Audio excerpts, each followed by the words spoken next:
Hello दोस्तों, आपका स्वागत है जियो एकेडमी में। किसी ने मुझे डीएवी के बारे में पूछा था, डीएवी की कोर्स वर्क रजिस्ट्रेशन की फ़ीस कितनी लगेगी। जब तक नोटिफिकेशन नहीं आ जाता तब तक ऐसे कुछ नहीं, फ़ीस का नहीं बता सकती मैं, लेकिन 25,000 प्लस ही लगेंगे।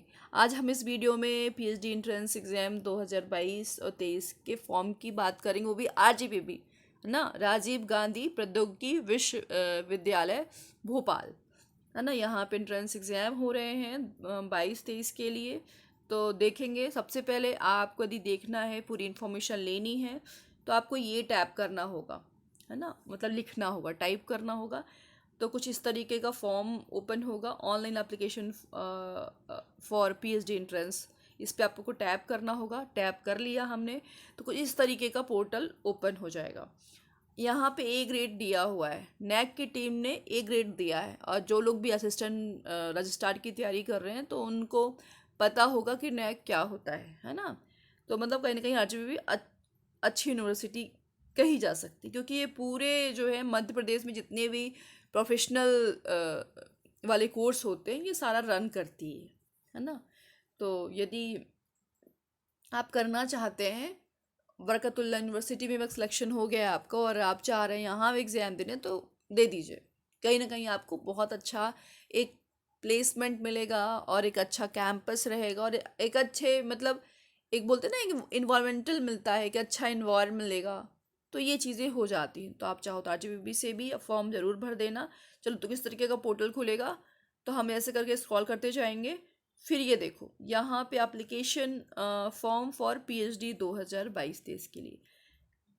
तो मैं सबसे पहले बात कर लेती हूँ, मैं ऐसे ऐसे करके स्क्रॉल करती जाऊँगी। सबसे पहले आप देखेंगे लास्ट डेट क्या है, ठीक है ना, और कब होगा एंट्रेंस एग्ज़ाम, और रिजल्ट कब आएगा, ठीक है ना। तो इसके बारे में सबसे पहले चर्चा कर लेते हैं, क्योंकि ये ज़्यादा इंपॉर्टेंट है। Importance date, last date for submitting the online application form will be October, है ना। 9 अक्टूबर तक आप फॉर्म सबमिट कर सकते हैं। Online examination for PhD entrance test will be held on October 14। 14 अक्टूबर तक आप ऑनलाइन मतलब सॉरी 14 अक्टूबर को ही आपका एंट्रेंस एग्ज़ाम होगा, वो भी ऑनलाइन, ठीक है ना। The eligible candidate will be interview online offline mode from 20 से लेकर के 22 अक्टूबर तक होगा आपका इंटरव्यू। इनमें से किसी बीच में हो सकता है, ऑनलाइन भी हो सकता है, ऑफलाइन भी हो सकता है ना। वो डिपेंड करता है आरजीपीवी क्या किस तरीके से वो करती मैनेज करती है, ठीक है ना। और final result will be display on RGPV portal. 27 अक्टूबर को आपका फाइनल रिजल्ट आ जाएगा। अब हम बात कर लेते हैं सबसे पहले कि फॉर्म के बारे में, कि कैसे आपको फिल करना है, ठीक है ना। एप्लीकेशन इस डिटेल, एलिजिबल कोर्स, पीएचडी के लिए आप अप्लाई कर रहे हो, पहले से ही आ जाएगा। एलिजिबल ब्रांच, है ना, किस ब्रांच के लिए आप कर रहे हो, इसका ब्रांच का बता दूंगी मैं। ये देखो, ये सारा कुछ है, कौन सब्जेक्ट किस ब्रांच में आता है, ठीक है ना, ये भी बता दूंगी, क्योंकि एक एक पीडीएफ ही बनाई गई है आरजीपीवी में, वहाँ मतलब दिखा दूंगी, तो आप लोग देख लेना कि कैसे समझना है, ठीक है ना। और कंप्यूटर साइंस एंड इंजीनियरिंग, ये आपको मतलब देखो, जो भी आपके उसमें होता हो, इंफॉर्मेशन आईटी है तो आईटी, या मास्टर ऑफ कंप्यूटर एप्लीकेशन, क्योंकि हमने यहाँ पे क्या किया है, faculty of computer and information, इसलिए ये वाला कोर्स आ रहा है। यदि हम कोई और चूज़ करते, चलो कोई और चूज़ कर लेते, आप अप्लाइड साइंस के लिए, ठीक है ना। ये देखो, अप्लाइड केमिस्ट्री आ गया,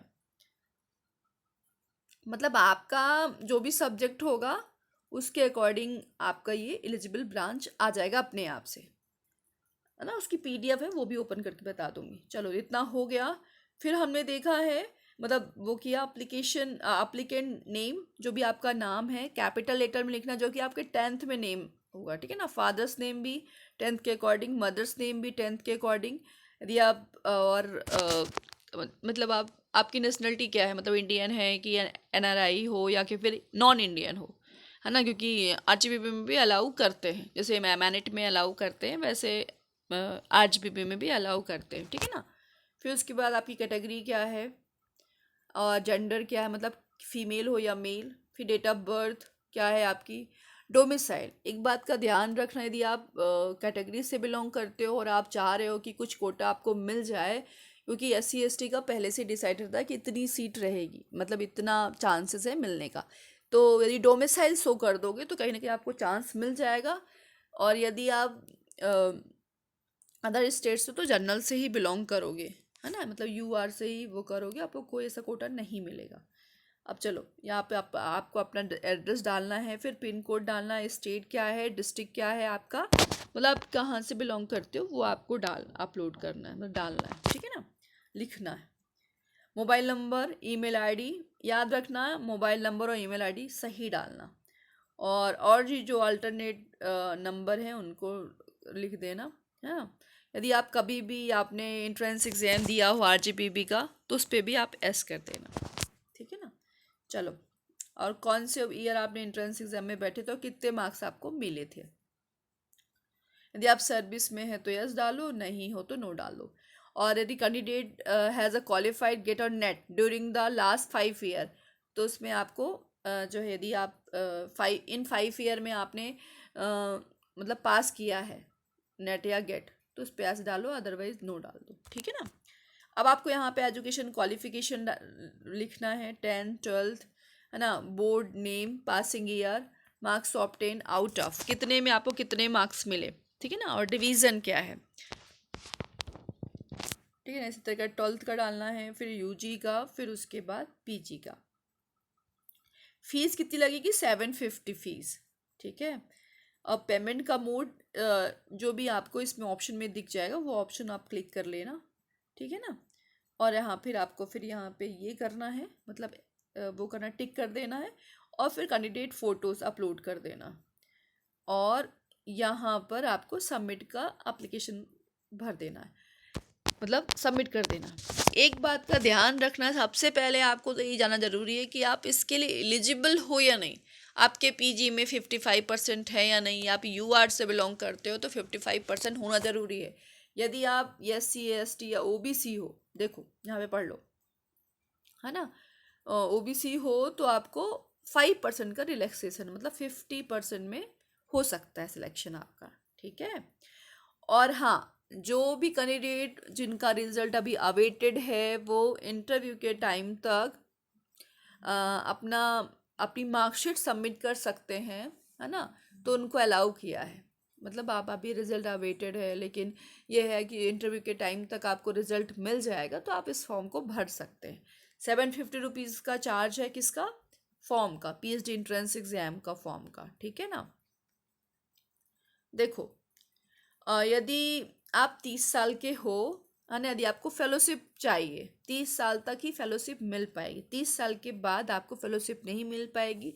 यदि आप यूआर से बिलोंग करते हैं, यदि आप सॉरी यूआर या फिर ओबीसी से बिलोंग करते हो तो आपको 30 साल से ऊपर हो गए तो नहीं मिलेगी। यदि 30 साल से कम हो तो मिलेगी, और 30 के मतलब 30 एज भी हो तो भी मिल जाएगी। लेकिन यदि आप SC ST या विमेन हो, या कि फिर आप मतलब हैंडीकैप्टेड हो, है ना, तो आपको 5 ईयर का रिलैक्सेशन मिलेगा, 35 ईयर तक आपको स्कॉलरशिप मिल सकती है।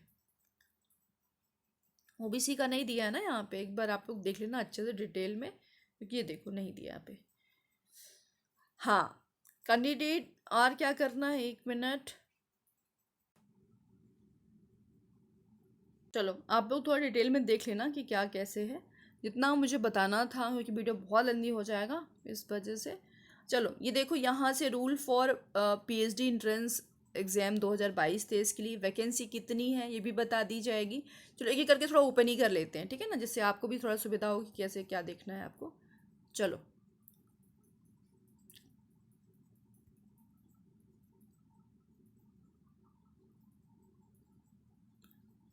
ये देखिए, यहाँ पे 55% की बात कही गई है। यूआर से बिलोंग करते हैं, यदि आप SC ST या OBC हैं, वेमेन हैं, और वेमेन को शायद नहीं है, नहीं नहीं नहीं, जो यूआर से जो जो भी वेमेन्स बिलोंग करते हैं उनको 55% ही है ना। ये देखो, हम्म, ठीक है, आ गई बात समझ में।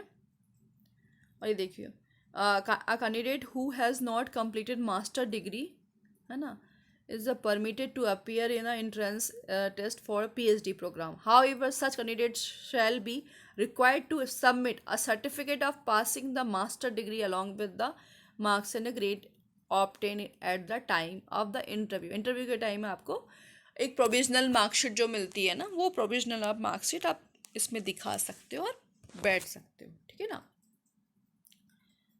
ये देखो, इसमें प्रोसीजर दी गई है। Reservation shall be applicable as per the reservation policy of state government of Madhya Pradesh, जिसके अकॉर्डिंग से एससी को इतने परसेंट मिलता है, एसटी को इतने परसेंट, है ना, और पीडब्ल्यू को इतना, पीडब्ल्यूडी को इतना, ऐसा करके तो उसे उसके अकॉर्डिंग ही मतलब वैकेंसी का डिस्ट्रीब्यूशन होगा, ठीक है ना। चलो, और कुछ इस तरीके का रेशियो रहेगा, 85%, है ना, और 15%। इनको डिटेल में देख लो ना, वीडियो बहुत लंबी बन जाएगा, ठीक है ना।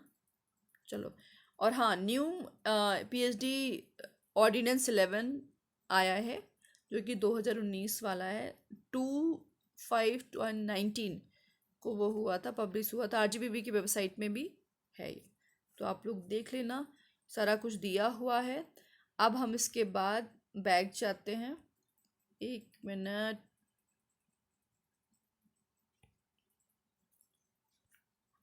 ज़्यादा ही बैक हो गया। अब चलो, हमने ये देख लिया rule for PhD entrance exam 22-23।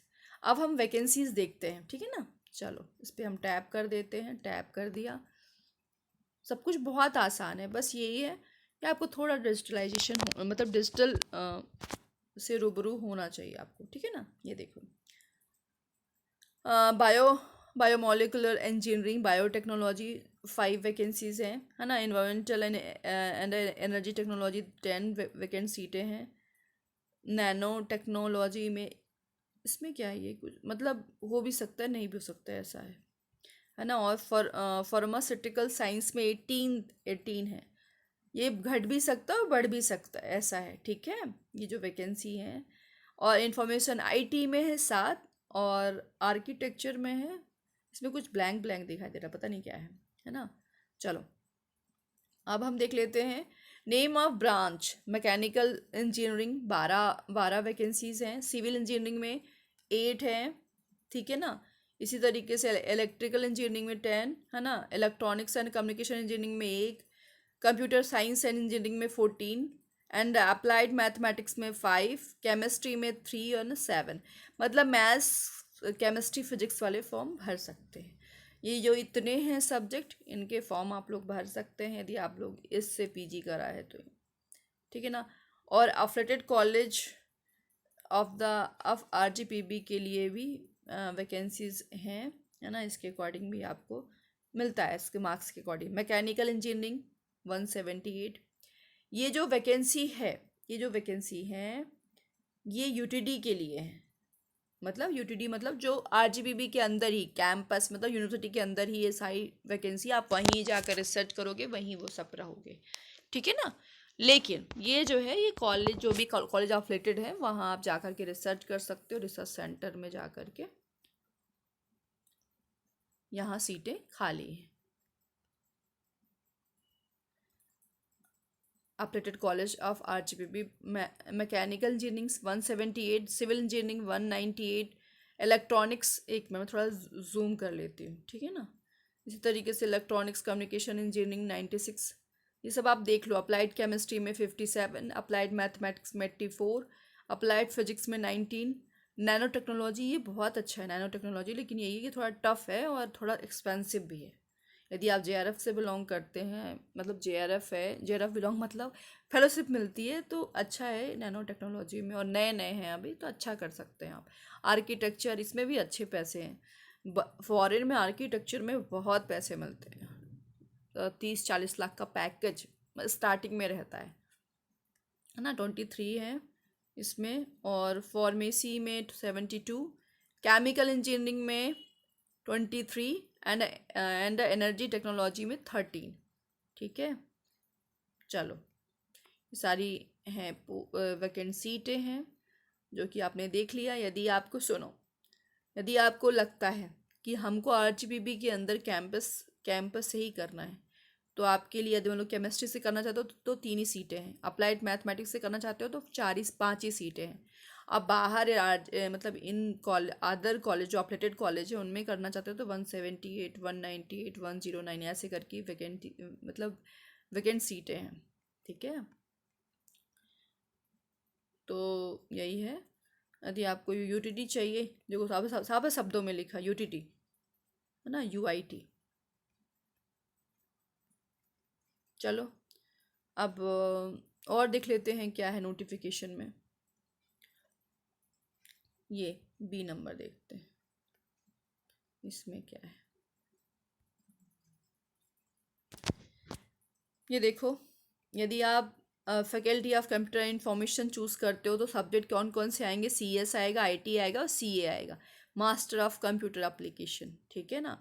इसी तरीके से यदि आप faculty of electrical and electronics choose करते हो तो इसमें ये आएगा, इलेक्ट्रिकल इंजीनियरिंग आएगा, है ना, इलेक्ट्रॉनिक्स एंड टेली कम्युनिकेशन आएगा, एंड इसमें क्या आएगा, इलेक्ट्रॉनिक्स एंड इंस्ट्रूमेंटेशन आएगा। ठीक है ना, electronic engineering, electrical and electronics engineering, है ना, बायोमेडिकल, ये सब किस में आ जाएगा, सेकंड वाले में।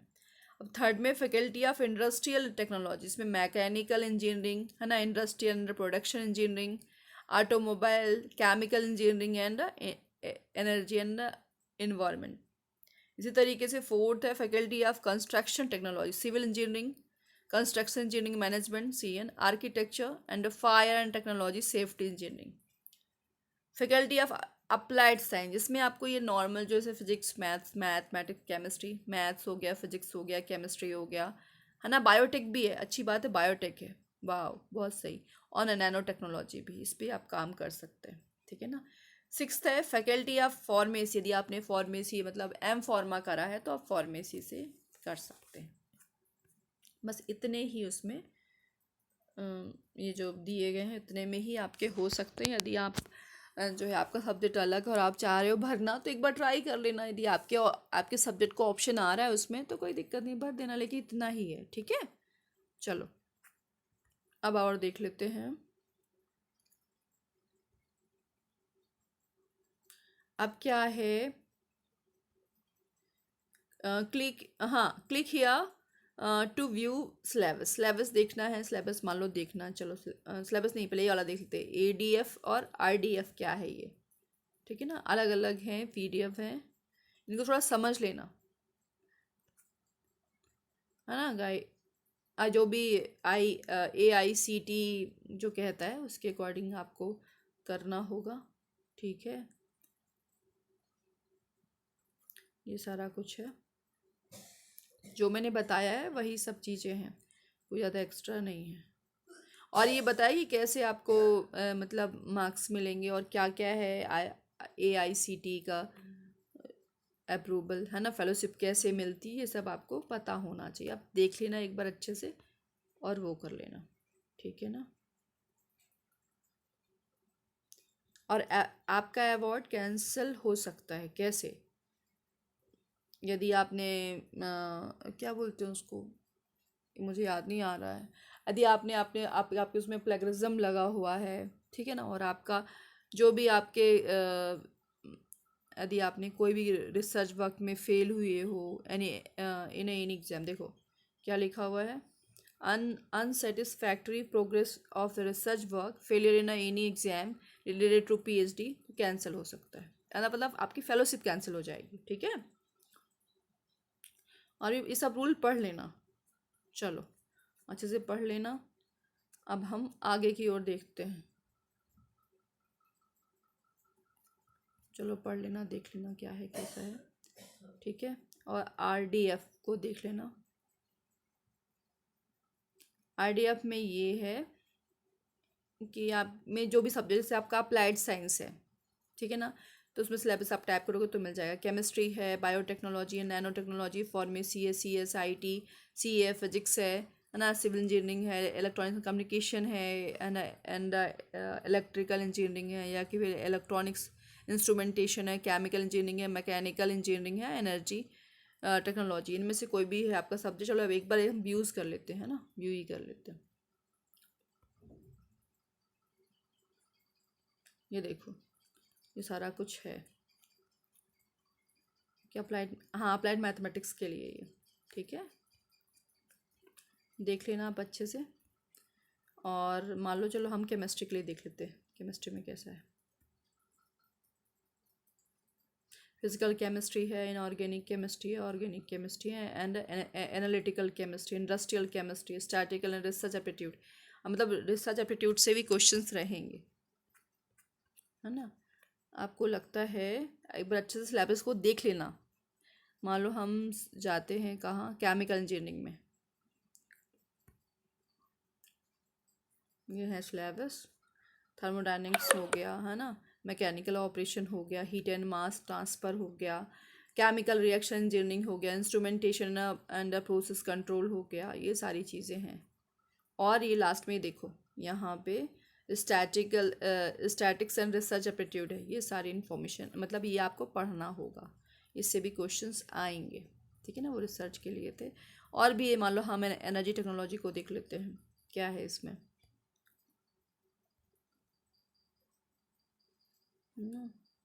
ये देखो मतलब ये सारे इन्वायरमेंटल वाला ही सब रहेगा, कोई दिक्कत नहीं है ना। Renewable and non renewable energy sources, ये सारा कुछ है इसमें सिलेबस में, आप देख लेना। क्लीन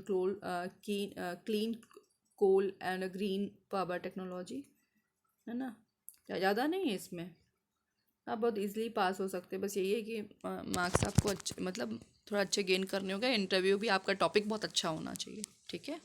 चलो, आपने देख लिया सब कुछ, ठीक है। अभी एक और चीज़ बचा हुआ है, आप यहाँ से भी क्लिक कर सकते हैं व्यू फॉर सिलेबस, ये देखो यही आ गया। चलो तो ऑल द बेस्ट सभी को, है ना। फॉर्म भरना होगा जिनको, भर देना अच्छे से। और कोई चीज़ नहीं समझ में आती तो मैं वीडियो बना दूंगी, लेकिन ये है कि मुझे 2-3 दिन का पहले समय दे देना, क्योंकि मैं थोड़ा सा, क्या होता है, मेरी तबीयत थोड़ा ज़्यादा ठीक नहीं थी आज, इस वजह से मैं थोड़ा लेट हो गई। नहीं तो आप लोग, आप जैसे बोलते हो वैसे मैं अपलोड कर देती हूँ। Thank you.